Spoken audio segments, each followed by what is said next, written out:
Hey everyone, welcome back for another deep dive. You know how we do things around here. Yeah. We grab some interesting sources, we take a look at a story from all angles.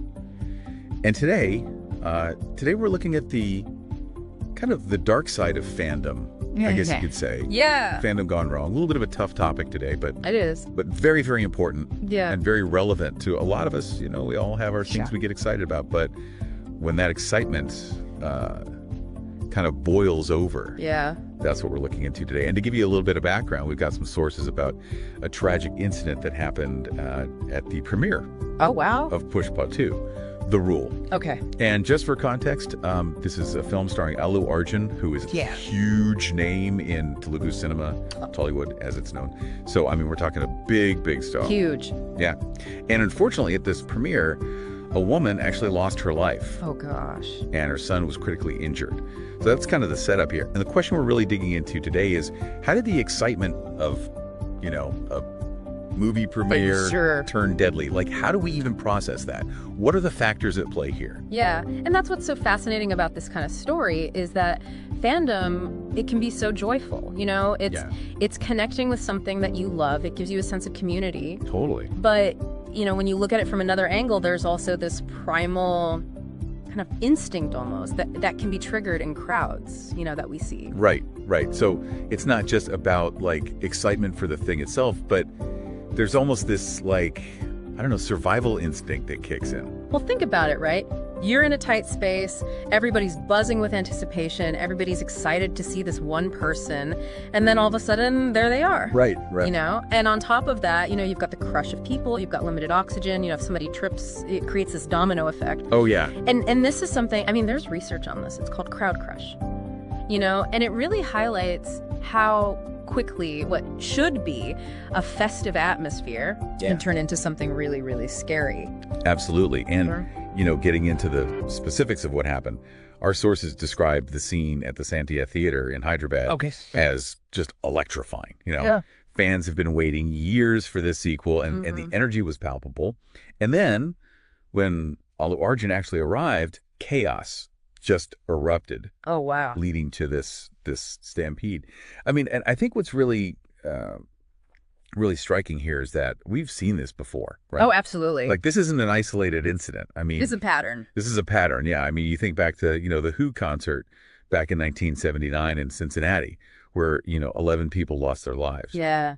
And I think it really highlights that this idea of shared responsibility when it comes to safety. Absolutely. Right. It's not just about, oh, the fans got carried away. Right. There's more to it. Right, exactly. Yeah, and it's a multifaceted thing, right? Mm-hmm. So while individual awareness is obviously key, you know, being aware of your surroundings, being aware of the people around you, but it's also the event organizers, the security teams. These are the people who are really tasked with making sure that the crowd management is up to par, you know? And that can mean so many different things, right? Clearly marked exits, having trained personnel, making sure that there's proper communication systems in place. So, I mean, it's very complex. It's not just one thing.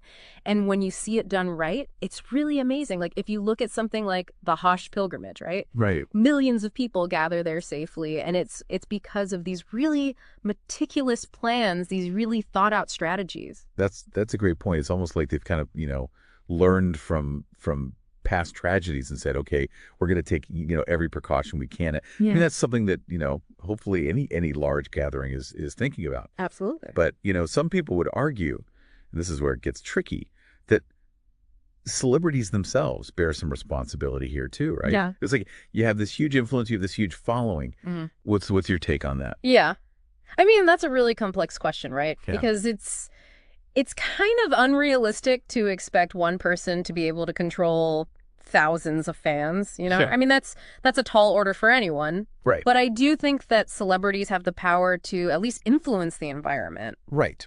They can promote safety messages. They can make sure that they're arriving in a way that minimizes risk. Oh, interesting. You know, they can work with the organizers to say, okay, how are we going to make sure that the crowds are controlled, that people feel safe? Yeah, that makes sense. And, you know, it almost reminds me of, like, I've heard of, like, bands having almost like mosh pit etiquette kind of guidelines. Right. Yeah. You know what I mean? Like, it might sound silly, but it sets a tone. But it sets a tone. You know, it's like, hey, we want you guys to have fun. Yeah. But let's be aware. Let's look out for each other. Yeah, exactly. Exactly. And I think that's something that we have to remember, that, it circles back to that individual responsibility as fans.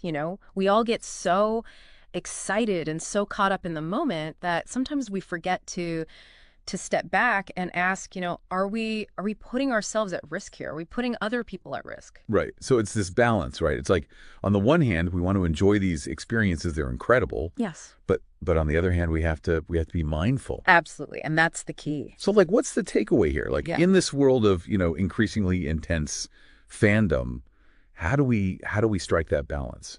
Well, I think it starts with acknowledging the power of these events, right? Mm-hmm. Acknowledging that they can evoke these really, really strong emotions, and they can create situations that are dangerous if not managed properly. Yeah. Then I think we have to demand better from our organizers. We have to demand better safety measures, better planning. Yeah. And lastly, we can never forget that even amidst all the excitement, all the hype, each of us, each individual fan, has a role to play in keeping ourselves and each other safe. Yeah. It's a sobering thought for sure, but I think it's a crucial one, this deep dive. I think it's really shown us that fandom, while incredibly exciting, requires that awareness, that active participation from everyone involved. From all sides. Yeah, from all sides, exactly. So as we all head back out there into the world of premieres and concerts and all these amazing events, let's just keep in mind that a little planning, a little awareness can go a long way in preventing these tragedies from happening in the future. It really can. All right, everybody, thanks for joining us for this deep dive. We'll see you next time. See you later. Thank you for watching. Like, comment, and subscribe for more inspiring podcasts.